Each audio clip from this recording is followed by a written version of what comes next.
Friday afternoon here, so this recording is between me and maybe a small sip of an adult beverage of some kind. No fancy background this time.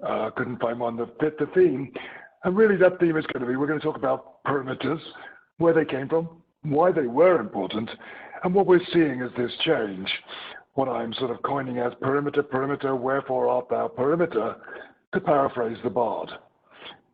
So, perimeters started out with firewalls, really. Internet gateways, points of boundary between trusted users and environments and non-trusted users. Initially, there weren't any. All the perimeter was the username and logon on an environment, and maybe some kind of controls about what ports and systems were open on that one. And let's keep that identity of the perimeter and endpoints of the perimeter in mind as we go through this conversation. So firewalls added on the edge. We've all seen those. We've been very familiar with them. And it started to model a physical security perimeter, the gates of your building, matching your electronic security perimeter, your firewalls, and as the world got more complicated, more controls, email sandboxes, intrusion prevention systems, unified threat management or UTM systems, sandboxes, and web filters stacking up on the edge in a single location. That was great. It was adding control. But at the same time, we were seeing that control being taken away.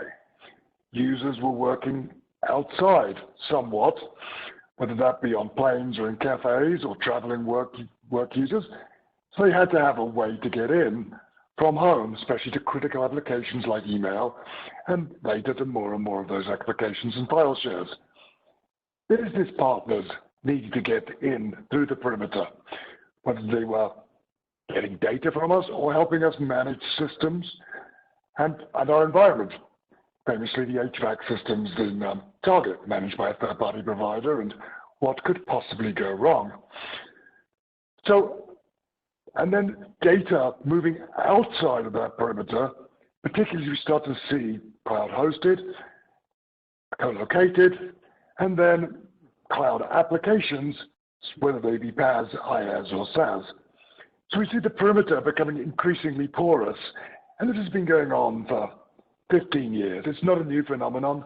As we talked about in the COVID-19 white paper, the Jericho Forum started really to talk about this in 2004. And I mean, I really started to see firewalls popping up actively in companies in 97, 98, and even then it was an optional fact.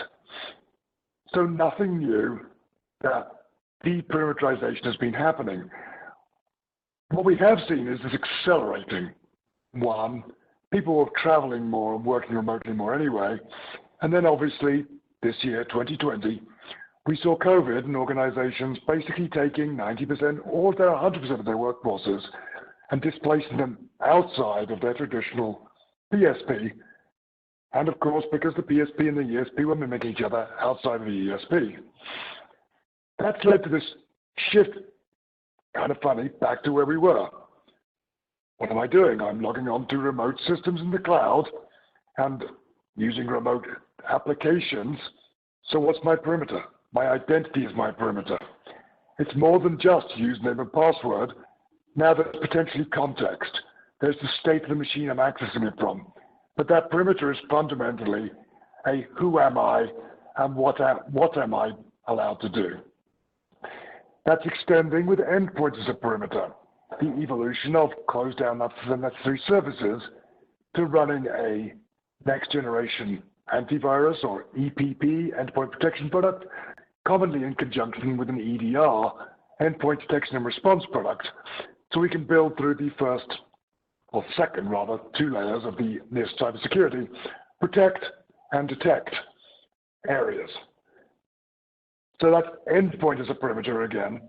And then we're seeing SASE coming around, which is basically displacing a traditional some or all of the traditional security controls and moving them from the physical premises to the logical premises, to the cloud, moving them from where the user is going to interact with the data. And of course, the legacy perimeter isn't going away. Many organizations, most in fact, still need it because they still have on-premises data and systems that have to be protected. So we're left with not really the perimeter going away, but the perimeters fragmenting into multiple areas in multiple places and multiple flavors.